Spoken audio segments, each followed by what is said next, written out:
Hello, my beautiful friends. Welcome to episode 11 of Your Viewer Submissions. This is the series where I read the stories you have sent in to me. As always, thank you for everybody who sent in stories and everybody in the comments who's always sending so much love and support. If you have a story that you want to share, you can do so over at sherrilynstories@gmail.com. All right, we are going to get right into it. Here is the first story. Hi, Sherilyn. I've been following you for a while now, and I love your videos. I think what you do is extremely important when it comes to bringing awareness to victim stories. I've been debating for a while whether I should write this to you as it is so recent, but I think it's extremely important because it could have been any of us. This is E's story. I will not share her full name because the events are so recent. This happened about 5 months ago, and I want to respect/protect her and her family's privacy. Just for some context, this happened in a small city in northern Spain where I come from and have lived in my whole life. I would rather you do not share my name. And that is okay. If anybody is watching and you have a story to share, but you are nervous about your protection or somebody else's and you just want to be anonymous, please just let me know at the very beginning of the email so that I don't slip or something like that within it. E was a 14-year-old who had her whole life ahead of her, but her time was cut short by an insane son of a bee who decided he had the power to end her life. For some time now in my city, we'd been hearing stories about this man from Eastern Europe who would stalk girls and follow them to the bus station, a rather dark area at night, and kept harassing them. Once he even tried to put a plastic bag over a girl's head to kidnap her and do God knows what to her. She tried to report it to local authorities and the police, but they said that since she had no marks on her body, they could not take her report as it would not be believable without evidence. This makes my blood boil to a point you would not even believe. Since no reports were filed, this piece of trash, I refuse to call him a man, kept stalking and harassing girls on the street. For a while, even I wasn't able to step outside in fear that something could happen to me. Many girls in my class, and that I know, had incidents with him, but again, the police did not do anything due to lack of evidence. This is very infuriating and something that we see very often in cases. It's like you cannot get protection unless something happens to you, which does not make sense because the whole point of protection is so that something does not happen to you. The story would come to an end when about 5 months ago, this man moved cities from where he used to live, outside of my city, to my city, where he would usually stalk girls, as it's only a short drive between the two. Okay, so he kind of used to, what I'm gathering, used to live a little bit on the outskirts of the city, but he'd go into the city to stalk girls and then decided to move to the city so it was more convenient because nothing was happening. Wow. That is when he became neighbors with E. He became obsessed with her to the point where he committed these terrible acts. He waited for her to get home from school one day. That is when he stabbed her multiple times, killing her. E had gotten out of school at the time she always would, but stopped on her way home to talk to one of her friends at a nearby park. We believe this man, if you can even call him that, waited for her to walk through the hallway of her apartment complex so he could bump into her. As it was getting late for E to get home, her brother had a bad feeling and decided to go and look for her outside. That is when he found the pool of blood. The murderer had dragged her body back to his apartment, leaving a trail of blood that could be traced back to his front doorstep. Oh my gosh. First of all, okay. Second of all, thank God he's this stupid so that she could be found. This is heartbreaking. Her family called the police immediately, but by the time they arrived, she had died, stabbed to death at just 14 years old. The murderer then tried to commit suicide by stabbing himself, but sadly survived. It should have been him who died that day and not her. Oh, I believe he did not actually want to kill himself. If he'd wanted to, he would have. Preach. When I heard about this, I cried for days, knowing it could have been any one of us. We women are not safe anywhere, not even this city that has seen us grow up, not even at home. I thought I would tell you E's story in an attempt to raise awareness about the fact that regardless of what the authorities might say, report any aggression you might suffer. Please report it. Fight to report it. Perhaps if all of those previous reports of all the girls he harassed had gone through, he would still be alive and he would have been put into jail a long time ago. To all of the girls that are listening, stay safe and be aware of your surroundings. I hope E has found peace. Thank you for what you do, Sherilyn. I apologize for the length of this story, but I felt like I needed to share every detail. Love, S. Wow. Okay, you really pulled on my heartstrings there. Like, everything was so beautifully said here. And you're right. No matter what you feel like you are up against when you're reporting something that you feel like so strong in your heart and you need help with, don't stop. Keep going. Go to other authorities. Try to go to higher levels, or keep even going back to the same one. You never know if you're saving yourself or somebody else in the future. And also, if you are submitting a story, please don't ever apologize. Don't apologize for anything. Don't apologize if you think that you brought something on yourself. Don't apologize if you think that your English isn't superb. Don't apologize if you think the length of the story is too long. We appreciate you all for everything you are helping bring awareness to. All right, our second story says, "Hi, Sherilyn. I want to share a story with you about something that happened to my high school best friend, S. For the last 2 years of high school, I changed schools. At orientation, I met 2 girls who were also new to the school. We instantly hit it off. We became best friends and always hung out during recess and visited each other outside of school. They even threw me a birthday party for my 18th birthday. After we graduated, we sadly lost touch. Back then, the only way to stay in touch was to call the landline, write a letter, or physically go to someone's house. I remember those. Many years later, the girls still often popped into my head, especially S. So at some point, I decided to look her up on Facebook and I found her. It made me so happy to see her profile photo with her 2 children, because she always talked about wanting to be a mommy and that was her dream. Now it appeared she was indeed a mommy. I was then looking at some of her photos and posts, as one does when they're curious about someone's life and how they've been, and my heart sank. It appeared something awful had happened to the children because I saw their gravestones. I thought it could have been a car accident or something. I reached out in private, telling her how happy I was to have found her again and asked how she'd been. She then told me the whole story, which was way more shocking than what I could have ever imagined. She was married and had 2 children, a 5-year-old girl, H, and a 3-year-old boy, S, who she both absolutely adored. Things weren't going so well between her and her husband, so she moved back in with her parents to have some time apart to think about things. It wasn't a final separation or anything. Her husband then accused her of seeing somebody else, which she said wasn't true. 2 weeks into this pause, she was at work and the kids were with their dad. There she received the news no one should ever have to receive. Okay. Her husband had killed their 2 children in their bedroom with an axe. He knew she loved her kids more than anything and he wanted to completely crush her. So he took them away from her in the most horrific way. He then cowardly drove to his workplace, got onto the roof, and jumped, killing himself. At the funeral of one of the kids, people were asked to dress in white, which was also the color of their coffins. Okay, this is a rough one. There were stuffed animals and pictures by their coffin, and music was played. My high school friend read this out loud in the church. "You 2 together, 2 peas in a pod forever." Okay.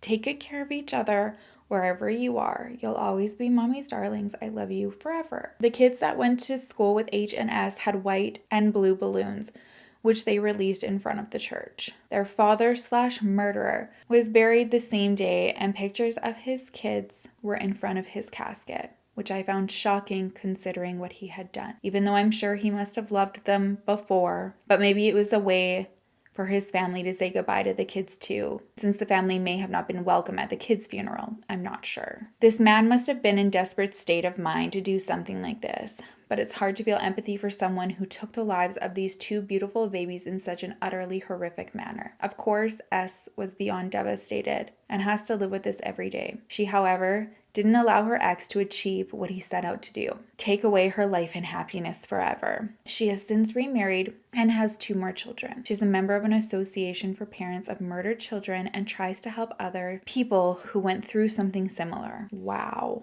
Wow. What a woman. I deeply admire her strength and the fact that she was able to love and trust a man again and have more children and is trying to help others. No kidding.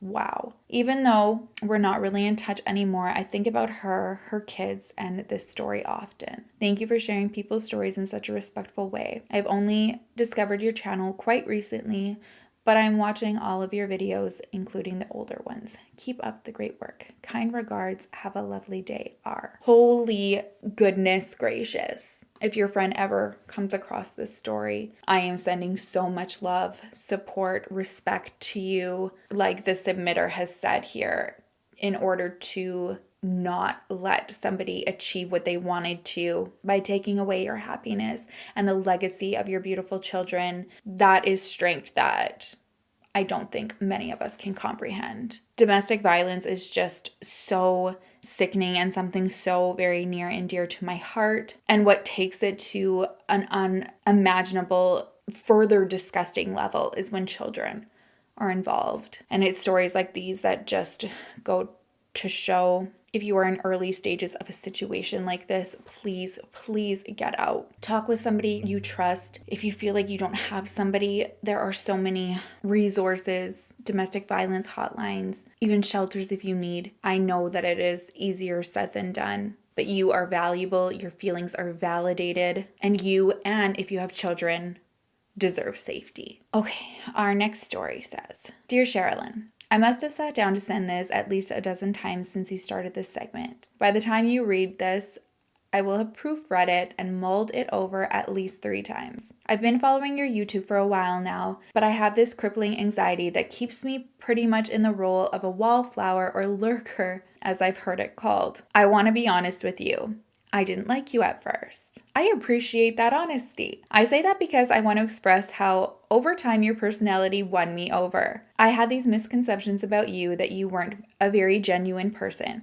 But after watching you, and especially how things went for you and your family concerning Mexico, I gradually realized that this is just who you are and that you care and that you are being genuine after all. I appreciate that. You know what? I really like this honesty. It's like you don't just take somebody at face value. They got to work for your trust and your love. And that is something that should just be across the board for everybody and not judged or frowned upon.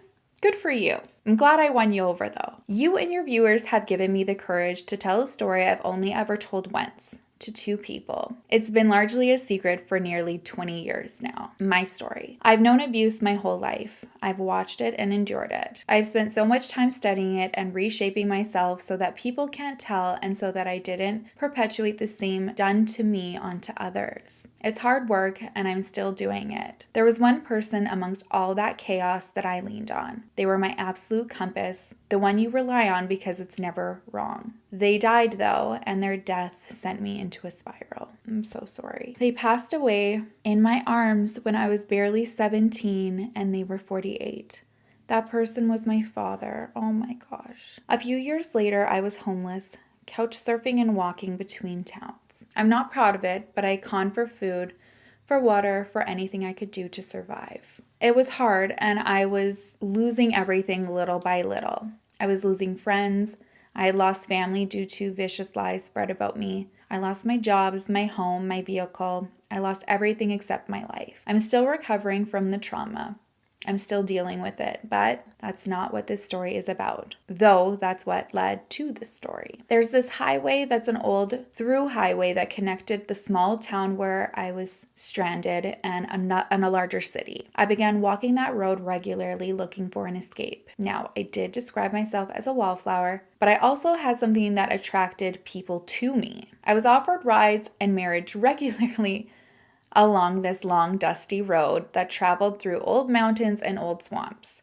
I met people who talked at length about milk, gas, traveling, and just life in general. I was always grateful for the lift. The entire walk takes about 12 hours, give or take, depending on conditions. That's the max time at a leisurely pace. But driving, it's about 30 to 45 minutes. Well, one day there was this dark blue car that was almost black against the blinding summer noon sky. Cicadas were buzzing, the air was hot and thick, and I was roasting on the black asphalt. I just have to say, you are a great storyteller. Like, I am feeling the mood. I am feeling the air. I could feel the heat through my shoes and checked regularly to make sure the soles weren't melting. The car passed me going to the bigger city, and a while later it passed me going to the smaller town Then it pulled over, crossing the 60 miles per hour road to pull over on my side of the road in my direction in front of me. That was unusual, and it was my first red flag.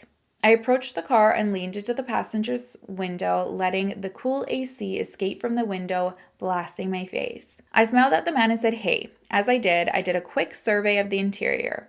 No tinted windows, clean smelling, dark black and gray baby car seat for an infant in the back behind the driver, clean cut, blue eyes, sandy blonde hair, presumably Caucasian, neat and tidy shirt and shorts, like a golfer, mid-20s to early 30s, scruffy beard, combed hair, no glasses, gold plain wedding band on his wedding finger, and he was alone in the car. I missed the second red flag at first. Did you? Clean car with infant seat, and the car smelled clean, almost like a rental. It was disarming. A dark colored car, easy to forget. Economy with a baby seat, so it's approachable. No tinting, so it seems safe. I missed that. I missed that too. My thoughts instantly went to that it was really clean and then there was a car seat and that it smelled clean, because my car's not like that with my children or their car seats. It's actually quite embarrassing and frightening. "Where are you headed?" he asked with a smile. Too omitted for my safety. "I'm going to the pool hall there." "Oh yeah, climb on in. I'm headed that way. I'll give you a lift as far as I can." "Really? Thanks," I said as I opened the car and climbed in. I buckled up and we headed in the opposite direction from where he was last headed. Remember the first red flag. He was headed to the smaller town. I was headed to the larger one. I was headed north and him south. So he had passed me 3 times to get to this point, but I hadn't really recalled at first. He just let it slip later. And I remember while he began the conversation with idle prattle, as most do, and I let him, barely listening to his excuse on why he stopped, until my internal alarm bells went off. Did he just say he had already been to the town I'm heading to? Then he went on about his annoying wife and baby, his description, not mine, and how he was looking to separate. I got this a lot and knew he was full of it. But then he stopped talking about them. Most people can't stop. Most people dote on their babies, how old they are, how smart they are, etc. He didn't. He didn't describe them in any way. In fact, it was so vague I can't even remember what he said about them, just the feeling I suddenly got that this guy was lying. Not little white lie type of lying, but lying like I just stepped into the home of a mountain lion lying. Mountain lion lying. You know, that kind of lie that washes over you like a cold rain shower on a hot day. I glanced at him quickly, not letting him catch fear in my eye, and prepared myself. He started the questions I dreaded. "Is anyone waiting for you?" "Yes." "Oh, really? Who?" he asked. It was clear he didn't believe me. Here's the thing about that spiraling point in my life and his mistake. My beloved father was a biker. I made friends everywhere. I walked the streets at night unafraid. I never experienced this moment before because my friends and I were different. Some of the people in this circle were your standard gamblers. Some were bikers. Oh yeah, I use the detail, bikes, by the way. I was a pool shark and known to throw down with a wrestler in training at the time. Some of them had family businesses, and among those, we'll just say some were German and some were Italian. I told him more directly than I'm telling you who was waiting for me. The Italian and a couple Germans, Italian American and German Americans to be clear. Also, I don't know what their family business entailed, and time has worn on to the point that I don't even recall their names. I just remember them to be sweet men who looked after a broken girl for a little while. He said, "No, they're not." I spun to meet his gaze. "What? People like that don't come here." What do you mean? Of course they're here. They live in blank." "Oh yeah, and why are they here?" "Because their home was damaged during Katrina, the hurricane that was fairly recent still during these events. They're here living cheap while it's repaired." He thought on this for a while, so I filled the silence. "I'm actually really glad you picked me up. I was already running 30 minutes late." I told them I had a way up there, but it fell through. "If they drive by us, just flash your lights and I'll wave them down. Then you won't have to take me the whole way. I just hope they're not too worried yet." Good for you. He jerked the car over to a gated field, pulling into the cattle drive, and looked at me and said, "Get out." "What?" I said, shocked and a little scared. This is it, I thought to myself. "I just remembered that I have something to do for my wife real quick," he said, through a forced, coy kind of smile. It won't be long, about 30 minutes. And if you're still here, I'll take you the rest of the way. He was looking at me like he just challenged me and struck a checkmate on me. Another red flag. I swallowed my fear. Oh, okay. I stepped out of the car. I watched him speed away back towards the smaller town, south, the opposite direction from where I was headed. He's about 5'6", I noted, not very tall. But I still don't know if I could have taken him. Once he was out of sight, I turned and faced north and ran until I couldn't. All the while I wondered, what if he went home for tools? What if this is his opportunity to get better prepared to corner me? The what if spun in my head. I was trying to get as far away from the spot as possible. He had intended to test whether or not my friends would come for me. I kept checking my watch as I ran, lungs burning as I sucked up the humid air. I was several hours away. I had only made it to the first town. When he picked me up just outside of it, I still had 2 more small towns to pass through, and the next one wouldn't be any help. I ran carrying my backpack and I power walked, no stopping for anything, just trying to stay awake and alert. It was nearly 100 degrees Fahrenheit, about 38 degrees Celsius. I love that you put the Celsius in there for us Canadians. And I was starting to struggle shortly after passing the second town. As I pushed myself checking my watch, 15 minutes, 15 left. I began to give up, little by little. I knew it was imperative that I make it at least to the third town where I could hide off-road more easily and safely, but that run in the heat would be well over 30 minutes and I was out of steam. No phones, cell phones were a luxury I couldn't afford, and this was 2005. No payphones, no money, and with less than 15 minutes. I power walked and prayed for whatever God was out there. Coincidentally, as I paused for a breath, a garbage man pulled up. In 1979, my father drove this garbage route, waving at my mother every morning as she sped past, completely oblivious in her cherry red convertible Mustang on her way to high school. She was a senior and he was just back from the Air Force. So, when a thin, seemingly hardworking man, grungy with rusty brown hair and a medium scruff beard, leaned out the window yelling, "You need a lift, ma'am?" I nodded and ran to my temporary savior. He still has no idea how much he helped me that day. When I ran around to the cabin, I found a boy about 7 years old opening the door for me. "Hi, come on in." I felt relieved, and I knew just from the feeling they gave off that this was a safe space. The garbage truck driver talked his mother into driving me the rest of the way, and she needlessly lectured me against trying to marry her son. I was 19 and not planning on becoming a mother to a 7-year-old at that point, even if I was grateful for the ride. Their arrival was like weathering a hurricane at the edges. You get battered by the storm, and when the peace washes over, you ask yourself if it is over or if it's in the eye.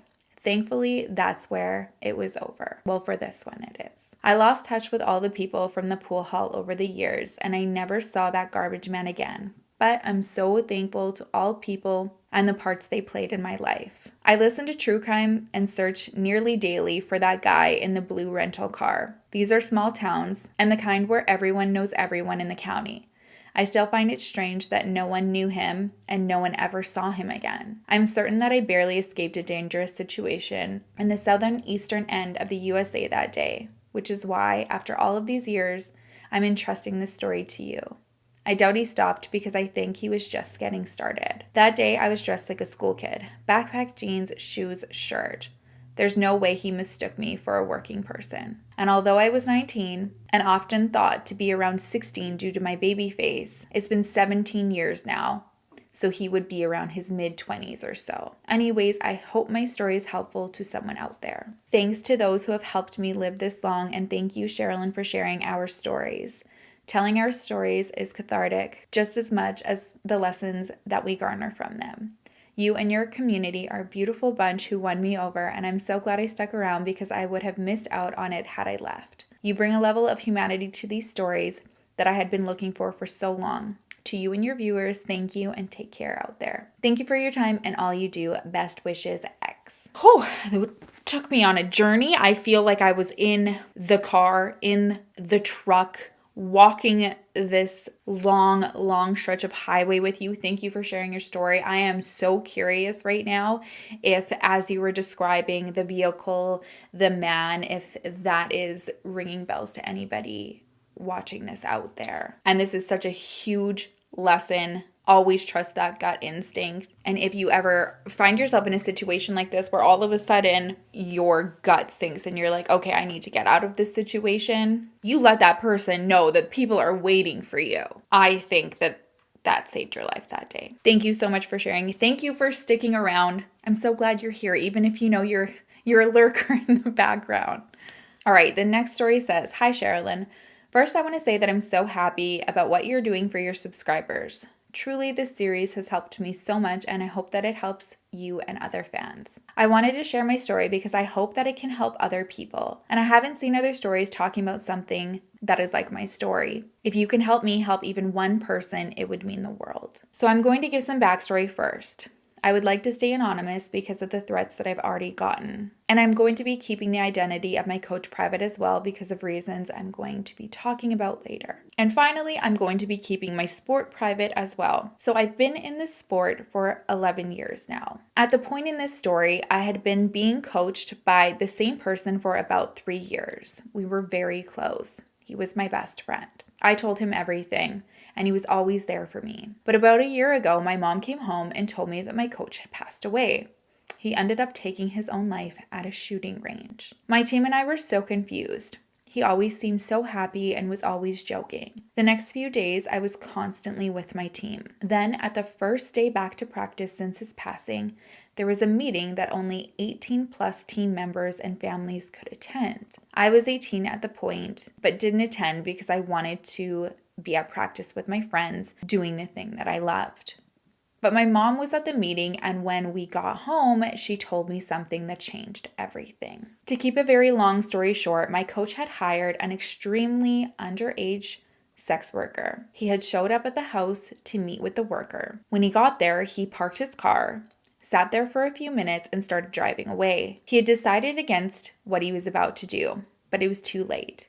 He was caught in a sting operation that stopped him before he was out of the neighborhood. They took his car keys away from him, as well as any weapons he had in his house. He had an ankle monitor and wasn't allowed to leave his house. But a day or two later, he found a set of spare keys to his car and drove to the shooting range where he took his life. During that time, I was trying to get a hold of him, but couldn't because his phone was turned off. I can't describe the feelings I was having at the time. I was disgusted, depressed, grieving, sad, angry, the list can go on. But what he did or was about to do was unforgivable. At the same time, I had lost my best friend. My team and I would go to practice and just sit there. We didn't even practice. We held each other and cried for the whole 2 hours. We all felt that the grief and sadness overpowered the anger. I was embarrassed to still have so much love for him, but also guilty for being so angry at him, which is why I won't be sharing his name because I still deal with the embarrassment and fear of other people. When we would show up to practice, there were news outlets outside filming us and trying to get us to talk. Pretty much just trying to get us to say if he had done anything to us. No one has ever come forward and none of us ever felt uncomfortable around him. Okay. I mean, let's just take away the whole context of the story away right now. This is so wrong. I can't even imagine what that would feel like being in a way you are this unwilling victim of somebody else's decisions. And to have, a filming crew with a microphone and a camera in your face at such a young age, being like, oh, did something happen to you? How violating. Let's just say there's somebody on that team where something might have happened. Can you imagine what that would feel like to be put on the spot in front of a nation to talk about, on the news with this strange anchor who really doesn't give an F? Oh, sorry about that, guys. Oh, that got me really fired up. And then they would air it just saying terrible things about our coach. On social media, there were people posting the most disgusting and hateful things about him. My teammates and I were getting death threats. Life hasn't been the same. Whoa. Again, your teammates and you were getting death threats. This is so upsetting. I'm just really curious as to what would possess somebody to go out of their way to send a death threat to somebody who, again, is a unwilling, in my opinion, victim in all of this. You never asked to be a part of the narrative. You were doing what you loved, and somebody who made awful, disgusting decisions happen to be your coach. How does that have any reflection of you as a person?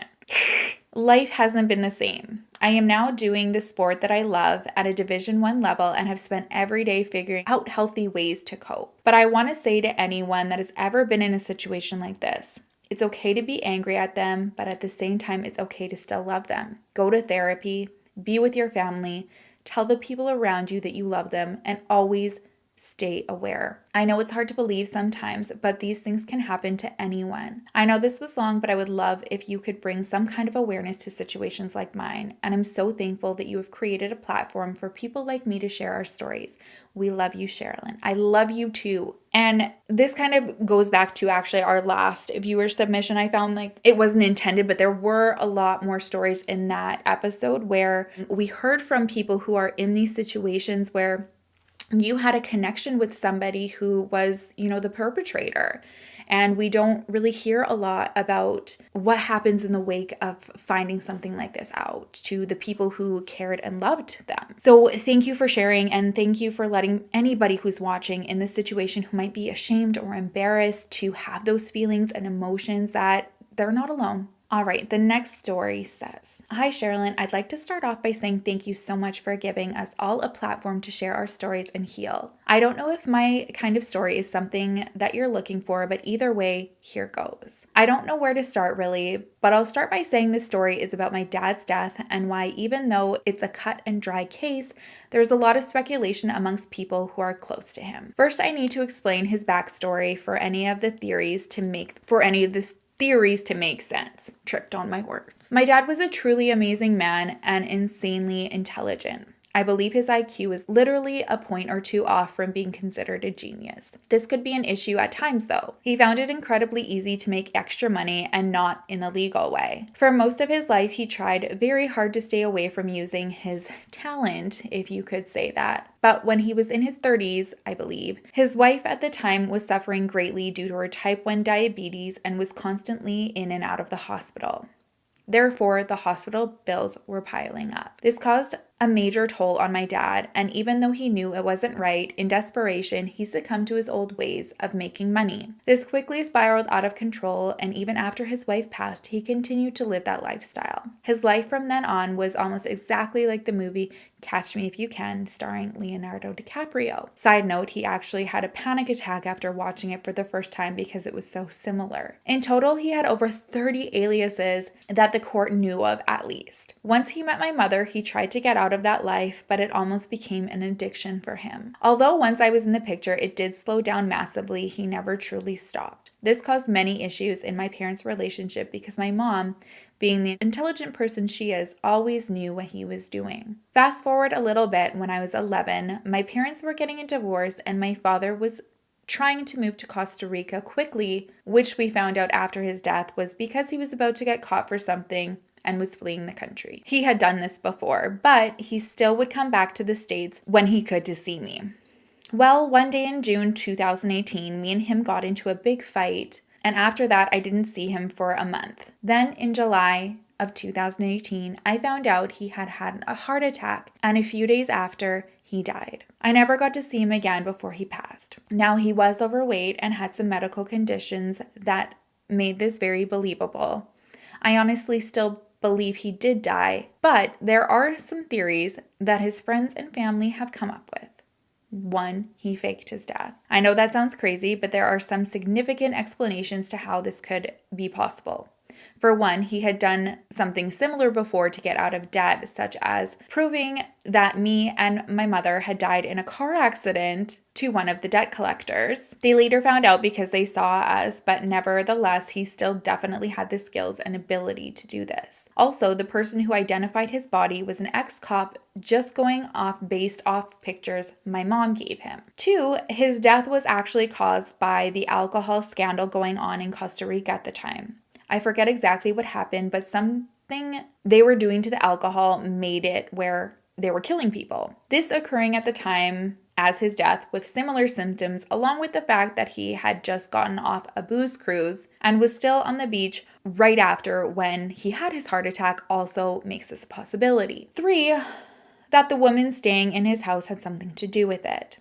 There were 2 women staying at his house when this occurred, one of which claims she was his girlfriend.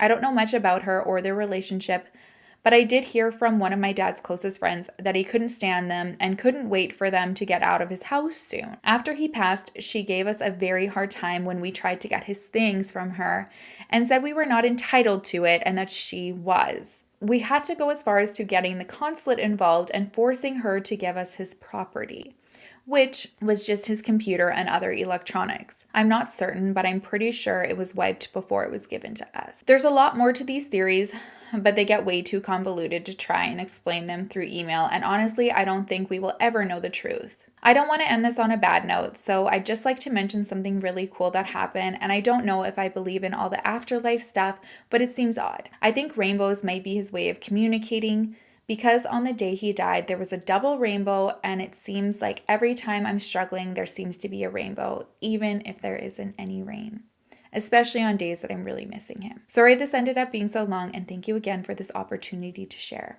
Sincerely, Madison N. Thank you so much for sharing this, Madison. I don't think that I've come across a story where we're actually able to hear from, somebody's family member where all of these theories and conspiracy theories are swirling. I'm curious to know if he had a toxicology report done in terms of the alcohol, because either that could confirm that suspicion or take it away, and then just leaving the roommates, or possibly that it wasn't him and he's gone somewhere. This one's definitely going to keep my mind working. All right, our next story says, Hi, Sherilyn. When I was growing up, all of the kids that lived in my area used to spend every possible waking minute outside, even into our teenage years, until I moved away at around 14 years old. There was around 8 or 9 of us that were always together. One of these boys is now in prison for murder. When he was in his late teenage years, this boy and a group of other boys used a girl to lure another teenage boy into a park.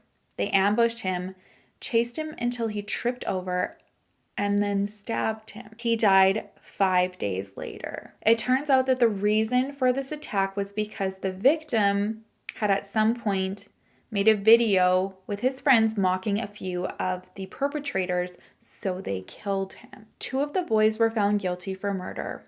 The other 2 boys got manslaughter, as did the girl who lured the victims there. This was a few years ago, so some of them will be out of prison in less than 5 years at this point. It breaks my heart to know that someone I spent so much time with as a kid would be capable of doing something like this, all over something so trivial. We used to get in trouble as kids for knocking on people's doors and running away, or for hitting neighbors' windows with a football, never for anything malicious, and this just seems so far from anything I ever imagined as a kid.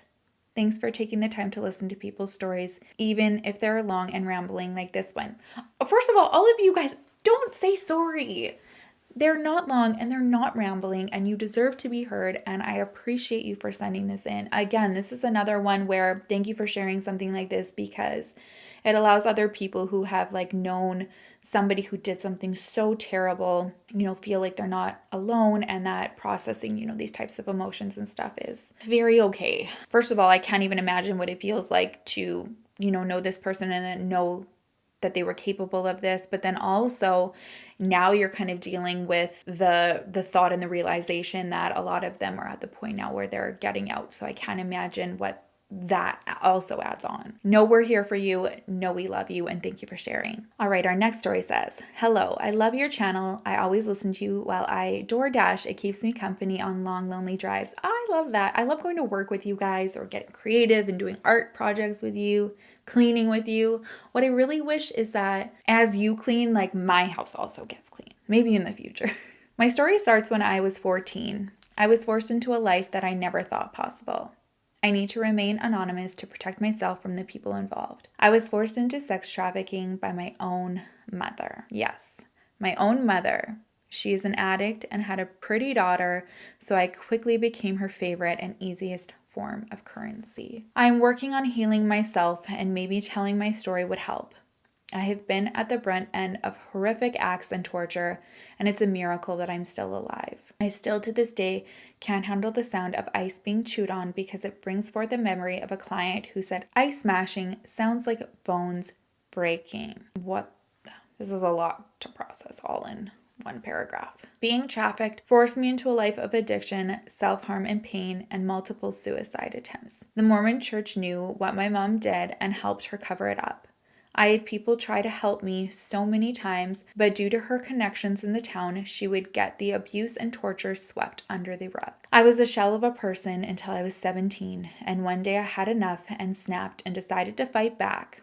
I had to physically fight her and break her nose to get her to stop. I quickly became sober after that, and I was tired of being a shell. I joined the United States Air Force at 17. I blackmailed her into giving me consent because I was done. Due to my time in the service, I was diagnosed with PTSD and BPD from the sheer amount of trauma and torture I endured. She was never convicted. I never pressed charges. And I tried to forgive her, which in all attempts was unsuccessful as she ended up assaulting me and my son, who was only 8 weeks old at the time. She again skated on those charges and now has stolen my identity and ruined my credit to a point where I do not know if I will ever be able to repair it. I had to legally change my first middle name so I could keep her from finding me. The most tragic part of this is that my father, who is an amazing man, adopted me. Yes, she chose me and then did this to me. She manipulated me into thinking my dad didn't love me and then set me up with my first date. I still live in the same town and run into former clients to this day. I don't say anything and I pray they don't either, although some have, to the point in which my husband has had to step in. Oh my gosh. I am now on the front lines fighting to end sex trafficking. I work with a company called Awaken. They have a website, awaken.org. And I hope we can make a dent so no one has to go through the pain I have. Thank you for listening. Wow. Thank you for sharing. I personally know multiple people who have experienced very similar story as yours, and it's very unbelievable for some people who come from healthy homes and backgrounds to even try to fathom that something like this could happen, but it does. And everything that you said on here was just so raw and vulnerable and important, raising awareness to anybody out there who doesn't think that this could ever happen and showing that it does, but also to anybody who has gone through this to know that they're not alone. I love that you are taking your trauma and something so horrible that happened to you and fighting to end it. So I will definitely be adding this link to your company in the description. I think that this is so powerful, so important, and I hope that it gains traction and more people hear about you. So anybody listening, please spread the word of awaken.org. All right, our next story says, first, I want to thank you for taking the time to read this. But for my own safety, I won't state who the criminal was. I'll start my story with the fact I forgot what state of Australia it was in, but I'm pretty sure it was South Australia. Anyway, my friend has a sister who we'll call Mary. Mary at the time was 20. Mary had set up a Tinder profile and listed hiking as one of her interests or hobbies, or whatever you put it as. She matched with a guy who had also had hiking as an interest and spoke to him for about a month before they decided to go on a first date. Mary thought he was a little bit weird, but maybe he's just a little quirky. He offered to take her hiking on a trail that she had never heard of. Keep in mind, she lived in this place her entire life and her family would go hiking all the time. She declined and asked to go to a popular cafe in a public area instead, and he agreed. Great decision. Mary said she had a good time, but that he was a little bit weird, but put it down to him just being a little quirky like before. Until when she got home, she messaged him and said she had a good time, and they conversed for a few hours until Mary went to bed. The next day, she saw that he had unmatched and blocked her on everything. A few weeks pass, this same man is on the news for the murder, rape, and necrophiliac acts of a woman and multiple murder attempts on other women, all in the same hiking trail. This can be a good reminder to people to be safe online. If you're to meet someone you just met, whether online or in real life, make sure it's in a public place. Don't share your address and suss them out first. You can never be too safe. Thank you for reading. Oh my gosh. I can't imagine. I would literally just be sick to my stomach seeing that and reading that, and good on you, Mary, for making that decision. I think that, it's something we always hear, like, oh, meet in a public place, don't do this, don't share your address. But there's also the other side where you can say that so many times, but sometimes when you're in a conversation with someone, you just feel so comfortable and you're like, oh, like it would never happen to me, or you let your guard down just for like that split second and you don't trust your gut and something tragic can happen. This is a really great reminder to follow all of the online safety guidelines for dating or meeting up with people. All right, this is our last story. All right, it says, "Hi Sherilyn. Firstly, thank you for opening my email. That alone gives me joy. I wanted to share the events that shook the UK on the 7th of July, 2005, and how my dad luckily escaped it. I was born in 1999, so when this happened, I was completely oblivious of it all until a few years ago. My dad works in London and commutes from Northamptonshire every morning. He has done this for nearly 25 years. He knows the route like the back of his hand and will travel on the Piccadilly line to St. Pancras and works near Millennium Bridge." That is so weird. I've been on the Piccadilly line. As I'm writing this, I can see his location on Find Friends, and he is at St. Pancras now, so the events didn't stop him from providing for us. The week this happened, I was 5 years old and my sister was 3. My mom was poorly and asked my dad to stay home to take me to school and my sister to nursery. Thank God he did. Normally, my dad would catch the train from Northants, I hope I say that right, around 7 a.m. every morning, arrive in London around 8, and then commute on the Underground. I'm not 100% sure the exact timing, but I know for certain he is on the Piccadilly line between 8:30 and 9 a.m. On the days stated above, 3 Islamic terrorists entered the Underground on 3 separate lines. The first terrorist detonated a bomb on the Circle line between Liverpool Street and Aldgate at 8:49 a.m. during rush hour. The second detonated his bombs a few seconds later on the Circle line, but traveling another way between Edgware Road and Paddington. Oh my gosh, I think I remember going to visit this. They must have a memorial site at one of the locations on the Underground, because this is bringing back when I went to London to visit my best friend. I remember seeing something like this. The third detonated on the Piccadilly line between St. Pancras and Russell Square, the exact train my dad would have been on. 56 people died and 784 people were injured. I believe some kind of guardian angel protected my family that day, even though my mom was ill, and made sure my dad worked from home.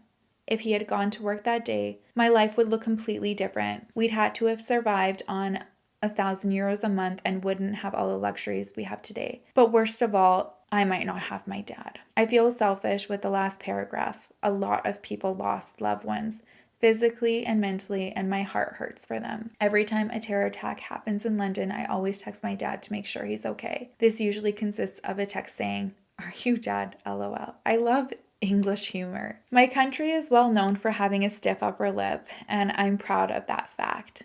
I'm proud that we rebuilt and continue to be Great Britain and not let someone's twisted and demented views of a loving and kind religion change our way of life. Thank you for reading not only my story, but my country's story.